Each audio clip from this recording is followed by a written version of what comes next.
زندگی کو آسان بنانے کے لیے، زندگی کو بہتر بنانے کے لیے ہمیں قرآن کا یہ فارمولہ یاد رکھنا چاہیے۔ اگر آپ ڈپریشن میں ہیں، اگر آپ کسی وجہ سے پریشان ہیں، تو میرے دوستو ہمیں قرآن کا یہ جو فارمولہ آج میں آپ کو بتانے لگا ہوں، یہ ہر بندے کو یاد ہونا چاہیے کہ اللہ رب العزت نے قرآن پاک میں یہ فرمایا ہے۔ آج ہم پر 99% جو پریشانیاں ہیں، مصیبتیں ہیں، ہم جو بری سوچ کا شکار ہو جاتے ہیں، وہ یہی وجہ ہے کہ جس کتاب کو ہمارے لیے اتارا گیا ہے ہم اس کو نہیں سمجھتے۔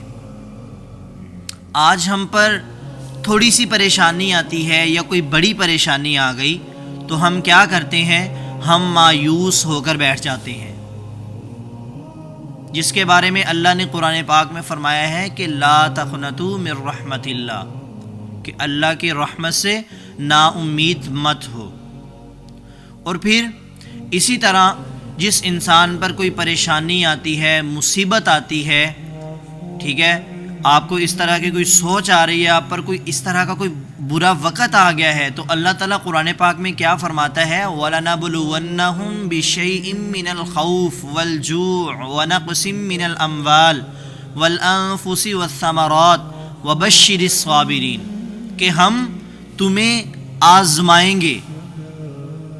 اللہ نے سورۃ البقرہ میں یہ فرما دیا کہ ہم تمہیں بار بار آزمائیں گے، اور پھر یہ بھی آگے بتا دیا کہ کیسے آزمائیں گے۔ ہم تمہیں آزمائیں گے۔ دیکھیں، آزمائش اللہ کی طرف سے آئے گی، کوئی چھوٹا ہے، کوئی بڑا ہے، کوئی نوجوان ہے، کوئی عربی ہے، کوئی عجمی ہے، کوئی بھی ہے، تو آزمائش جو ہے یہ اللہ کی طرف سے آئے گی۔ اللہ نے فرمایا کہ ہم تمہیں آزمائیں گے، کبھی خوف سے، کبھی غم سے، کبھی پھلوں کے کم ہونے سے، کبھی مال کے کم ہونے سے۔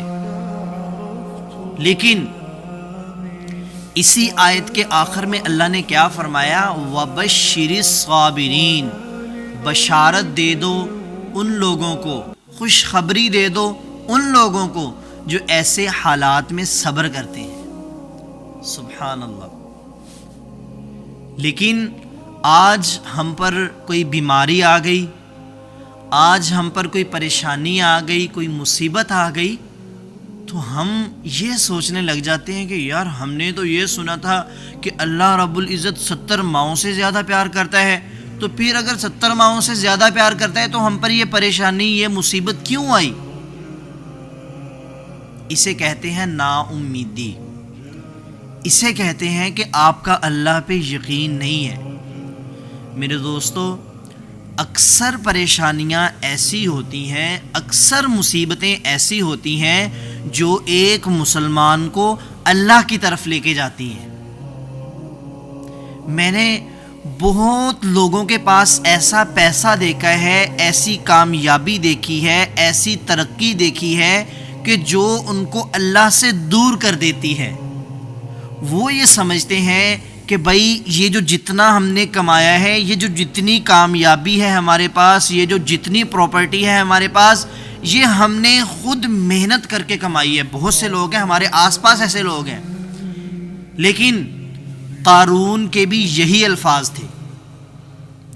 اگر قارون کو اللہ رب العزت نے اتنا دیا تھا نا، اس کی آزمائش، اس کو چیک کرنے کے لیے، تو پھر اس کے یہی الفاظ تھے کہ بھائی یہ جو جتنا میں نے کمایا ہے، یہ جو جتنا مال ہے میرے پاس، جتنی پراپرٹی ہے، یہ سب میں نے جو ہے اپنی محنت سے کمائے ہیں۔ لیکن اس کے ساتھ پھر کیا ہوا آپ سب جانتے ہیں، ایک مچھر نے جو ہے اس کی جو طبیعت خراب کی، ٹھیک ہے۔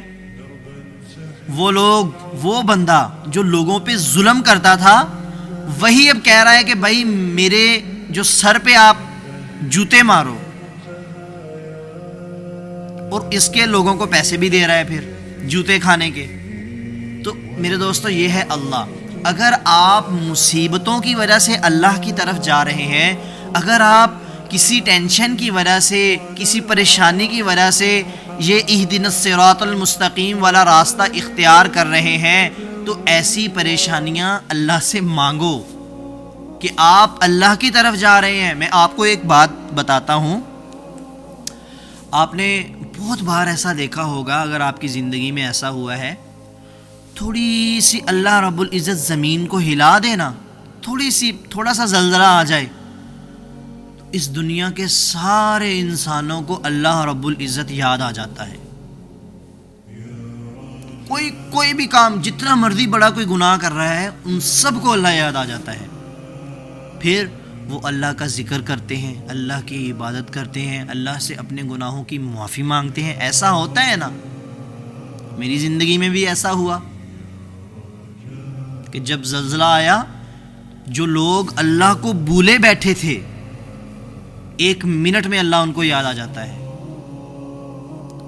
تو یہ جو قرآن کا فارمولہ ہے نا, اگر آپ پر کوئی مصیبت, پریشانی, کوئی ٹینشن ہے, اللہ نے قرآن پاک میں واضح طور پر بتا دیا ہے کہ بھائی ہم تمہیں آزمائیں گے, آزمائش آئے گی. پھر آگے یہ بھی بتا دیا کہ ان میں سے کامیاب لوگ کون ہیں. اللہ نے کہا کہ بشارت دے دو, خوشخبری دے دو ان کو جنہوں نے ایسے حالات میں صبر کیا. اب جو بندہ مایوس ہو جائے, جو بندہ نا امید ہو جائے, جو بندہ جس کا اللہ پہ یقین ہی نہ رہے, تو پھر وہ صبر کیسے کر سکتا ہے؟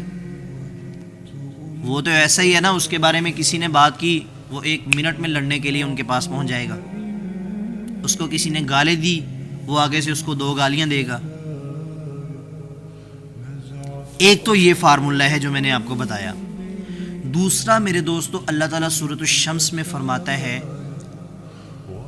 13 قسمیں کھانے کے بعد اللہ فرماتا ہے کہ کامیاب وہ ہے جس نے اپنے نفس کو پاک بنایا, جس نے اپنے نفس کو گناہوں سے بچایا. اللہ 11 قسمیں, اللہ تعالیٰ کو قسمیں کھانے کی کوئی ضرورت نہیں ہے, لیکن اللہ تعالیٰ بتانا چاہتا ہے انسانوں کو کہ کامیاب وہ ہے جس نے اپنے نفس کو پاکیزہ بنا لیا, جس نے اپنے نفس کو گناہوں سے بچا لیا, پاک کر لیا. کامیاب وہ ہے. آج اگر آپ یہ سمجھتے ہیں نا کہ آپ کے پاس کروڑوں ہیں, اربوں ہیں, آپ جو چاہے وہی کر سکتے ہیں, ٹھیک ہے, تو یہ کامیابی نہیں ہے. یہ کامیابی نہیں ہے. کامیابی یہ ہے کہ ہم قرآن کے پیارے یہ جو فارمولہ ہمیں اللہ رب العزت نے دیا ہے, ہم اس کے مطابق جو ہے اپنی زندگی کو گزارے. پھر کامیابی ہے, پھر دل کو سکون ملے گا. آج بہت سے لوگ کہتے ہیں نا, بھائی میرے پاس گاڑی ہے, میرے پاس گھر ہے, میرے پاس پراپرٹی ہے, میرے پاس مال ہے, میرے پاس اولاد ہے, لیکن سکون نہیں مل رہا. رات کو جب ہم سوتے ہیں نا تو گولی کھا کے سو رہے ہیں. ایسا آپ نے سنا ہے نا, پھر آپ کے بھی عزیز و اقارب میں ایسا ہوگا. جتنا بڑا گھر ہے اتنی بڑی لڑائیاں ہیں. تو بھائی یہ مسئلہ یہی ہے کہ جب اللہ نے فرما دیا ہے نا, دیکھیں 11 قسمیں کھانے کے بعد اللہ فرما رہا ہے کہ کامیاب وہ ہے جو نفس کو پاک بنائے. اگر یہاں پہ کامیابی اس کے لیے ہوتی نا کہ جس کے لیے زیادہ گاڑیاں ہیں, جس کے لیے مال و دولت, اولاد کا ہو جانا, جس کے لیے تو پھر اللہ یہاں پہ یہ فرما دیتا کہ بھائی جس کے پاس یہ چیزیں ہیں وہ کامیاب ہے. نہیں, اللہ نے کیا فرمایا کہ بھائی کامیاب وہ ہے جس نے اپنے نفس کو پاکیزہ بنایا. بات تھوڑی سی سمجھنے کی ہے. اللہ تعالی ہم سب کو عمل کرنے کی توفیق عطا فرمائے. جزاک اللہ خیر. السلام علیکم.